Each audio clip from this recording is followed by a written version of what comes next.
नमस्कार. मराठी भाषा विश्व या माझ्या युट्यूब चॅनलमध्ये आपल्या सर्वांचं सहर्ष स्वागत. आज आपण इयत्ता 8वी सुलभ भारतीमधला जो काही पाठ आहे घाटात घाट वरंदा घाट या पाठाचा स्वाध्याय बघणार आहोत. चला तर मग सुरू करूया. हा जो घाट आहे या घाटामध्ये पावसाळ्यात ज्या पद्धतीने निसर्ग दिसतो त्याचं वर्णन या घाटामध्ये केलेलं आहे. पुणे ते महाड या दरम्यान हा वरंदा घाट आहे आणि घाटाच्या सौंदर्यासोबतच कावळा किल्ला जो आहे त्या कावळ्या किल्ल्याच्या परिसराचं वर्णनही या पाठामध्ये आलेलं आहे. यामध्ये बघा स्वाध्याय बघूया आपण. पहिला प्रश्न आहे आकृती पूर्ण करा. पावसाळा सुरू झाल्याच्या लेखकांना जाणवणाऱ्या खुणा. कोणकोणत्या खुणा जाणवल्या लेखकाला पावसाळा सुरू झाला ते? सोसाट्याचा वारा आणि दुसरं पहिल्या पावसाची बातमी पसरवणारा मातीचा सुगंध.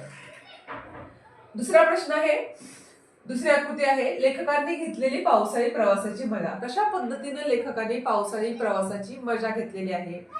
तर त्यामध्ये 4 मुद्दे आहेत. बंदिस्त गाडीत न जाता दुचाकीवर रंग भिजवणे, पावसाचे पाणी अंगावर घेणे व येणाऱ्या जाणाऱ्याच्या अंगावरही उडवणे, बेफाम वारा छातीवर झेलणे, आवडती गाणी गुणगुणणे. पुढचा प्रश्न आहे कशासाठी ते लिहा. आई वडिलांकडून मार खाल्ला.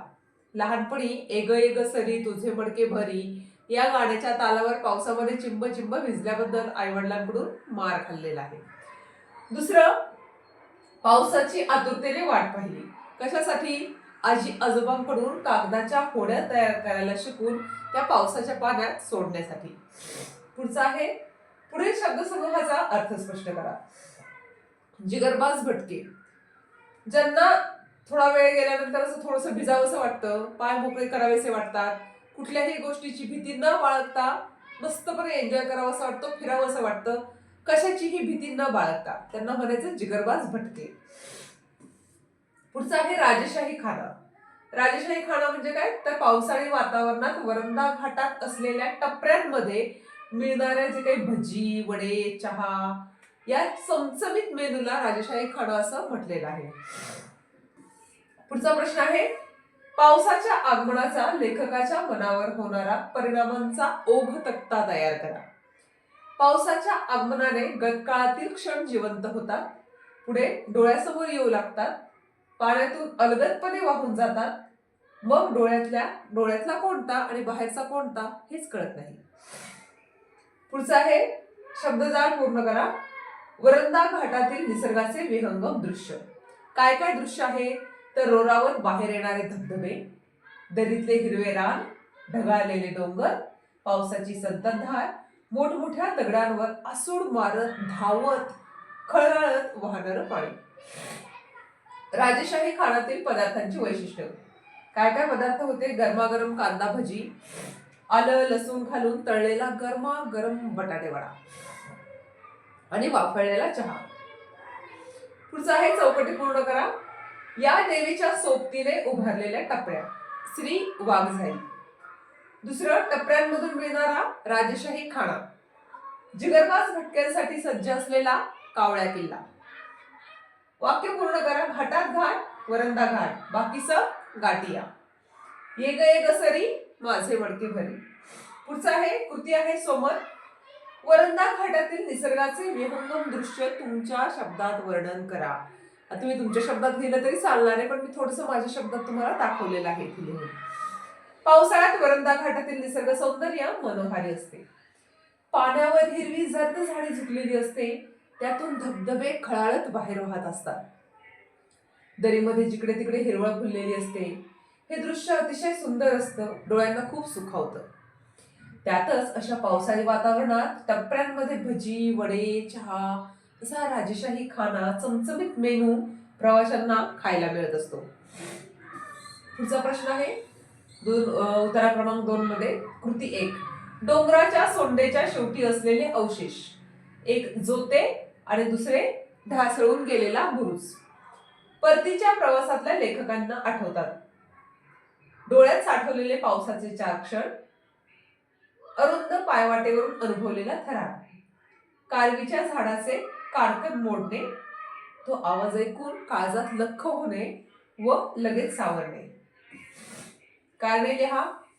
ओल्या वाट्याने परत जाताना अंगावरचे कपडे रंगतात, कारण पायवाटच रंगीली असते.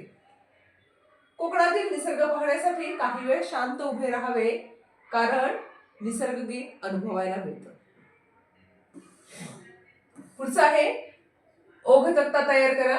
अजून एकदा, कावळ्या किल्ल्याकडे जाणाऱ्या पायवाटेवर नजर स्थिरावते. बांधीव पायऱ्या पार करून अरुंद पायवाटेनं कारवीच्या झाडीतून हृदयाची धडधड वाढवणारा ट्रेक सुरू होतो. ट्रेकची वैशिष्ट्य, हसता हसता रडवणारा आणि रडता रडता हसवणारा. पुढील शब्दसमूहांचा अर्थ स्पष्ट करा. रंगीली पायवाट. आता रंगीली पायवाट का म्हणलं हे आपण पाठामध्ये पाहिलेलं आहे. या ठिकाणी आपल्याला त्याचा अर्थ स्पष्ट करायचा आहे. डोंगर माथ्यावर 9 टाक्यांचा समूह आहे. जिथे जायला एक पायवाट आहे, त्या टाक्यापासून परत जाताना त्या ओल्या वाटेवर आपले कपडे रंगतात. म्हणजे तिथली माती लाल आहे आणि ती ओली झाल्यानंतर ती आपल्या कपड्यांवर लागते आणि आपले कपडे रंगतात, म्हणून तिला रंगीली पायवाट असं म्हटलेलं आहे. दुसरं आहे डोंगराची सोंड.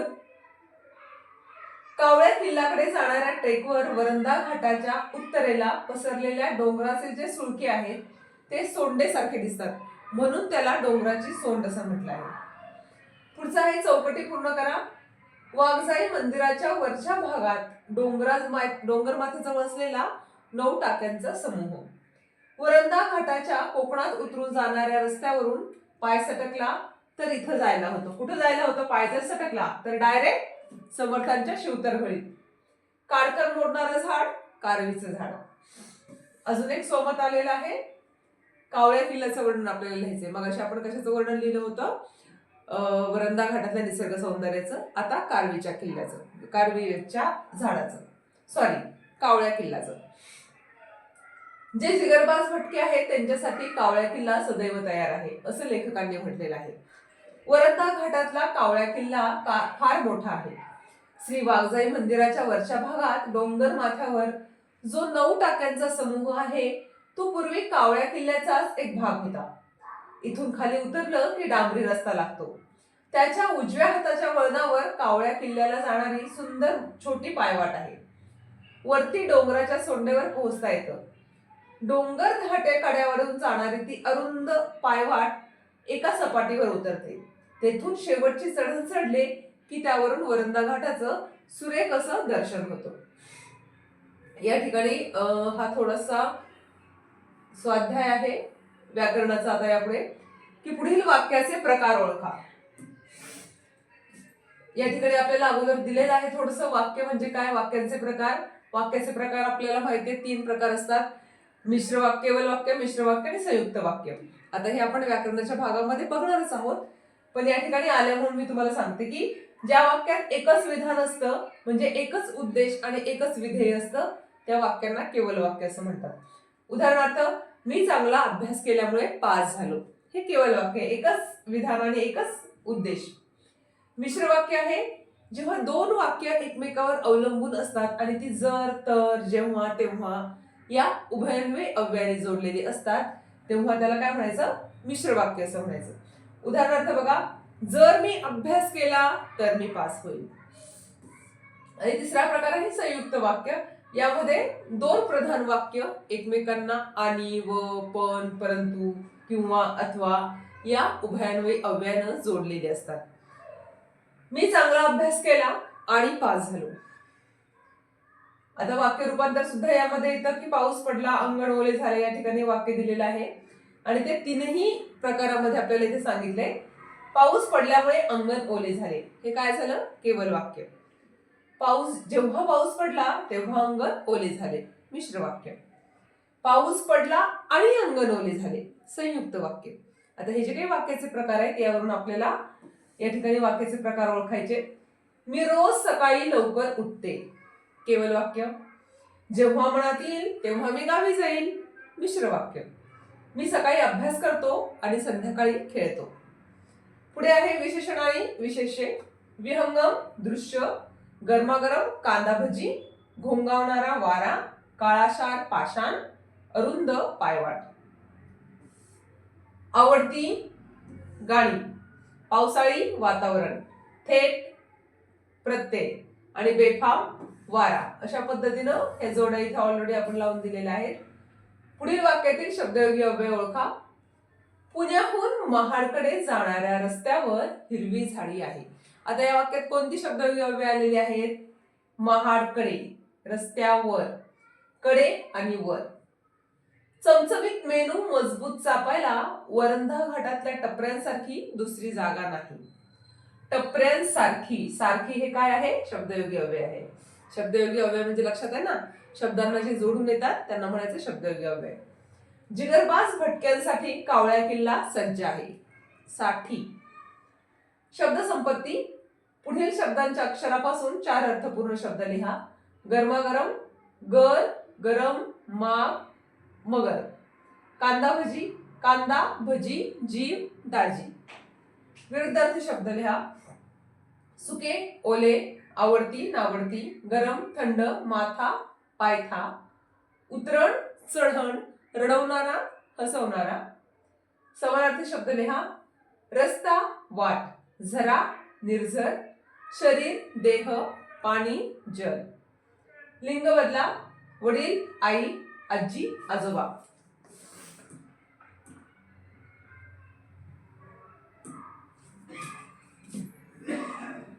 पुढे आहे वचन बदला. मडके, मडकी, टपऱ्या, टपरी, होड्या, होडी, दृश्य, दृश्ये. योग्य शब्दक्रम जुळवून वाक्य लिहा. आता शब्दाचा क्रम जो आहे तो उलटा सुलटा दिलाय, तो आपल्याला योग्य पद्धतीनं जोडायचा आहे. पाऊस घेऊन आठवणी कितीतरी दरवर्षी येतो. वाक्य काय होईल? कितीतरी आठवणी घेऊन दरवर्षी पाऊस येतो. मोठा तसा कावळ्या आहे बराच किल्ला. तसा बराच मोठा आहे कावळ्या किल्ला. गटात न बसणारा शब्द लिहा. पाऊस, पर्जन्य, वर्षाव, डोंगर, बरसात. आता या ठिकाणी पाऊस, पर्जन्य, वर्षाव आणि बरसात हे सगळे जे आहेत ते पावसाशी संबंधित आहे, त्यामुळे डोंगर हा वेगळा आहे. भजी, वडा, चहा, टपरी, शेव. यामध्ये भजी, वडा, टपरी, शेव हे खाण्याचे पदार्थ आहेत. सॉरी, चहा. आणि टपरी हा मात्र वेगळा आहे, त्यामुळे तो गटात न बसणारा शब्द आहे. पुढे लेखन नियमानुसार शुद्ध लेखन लिहायचा. अचूक शब्द. आस्वाद. आस्वाद बघा या ठिकाणी दिलेला हा पहिला जो शब्द आहे तो आस्वाद बरोबर आहे. दुसरा डांबरी हा दुसरा शब्द. रंगिलीमध्ये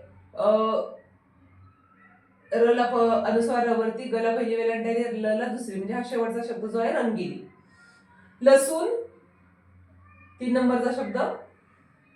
विरामचिन्ह. विरामचिन्ह ओळखायचे आपल्याला. इथे या ठिकाणी बघा स्वल्पविराम आहे, त्यानंतर उद्गारवाचक चिन्ह आहे. घाटात घाट, वरंदा घाट, स्वल्पविराम, बाकी सारी सब घाटिया. त्या ठिकाणी उद्गार चिन्ह आहे. गतकाळातले ते क्षण. ते क्षण हे काय? दुहेरी अवतरण चिन्हात आहे आणि पुन्हा जिवंत होतात, पूर्णविराम. वाक्प्रचार. वेध लागणे, अचूक टिपणे, वेड लागणे, ओढ लागणे. तर या ठिकाणी ओढ लागणे हे उत्तर आहे. सज्ज असणे, तयार असणे, मजा करणे, उभे राहणे, तयार असणे हे उत्तर आहे. नजरेचे पारणे फिटणे, पाहताना अत्यंत आनंद होणे. या ठिकाणी हा जो काही स्वाध्याय आहे, घाटात घाट, वरंदा घाट, बाकी सब घाटी, याचा यासारखे अजून पाठ, त्यांचा स्पष्टीकरण, त्यांचा स्वाध्याय बघण्यासाठी माझ्या युट्यूब चॅनलला लाईक करा, शेअर करा, सबस्क्राईब करा. तोपर्यंत धन्यवाद.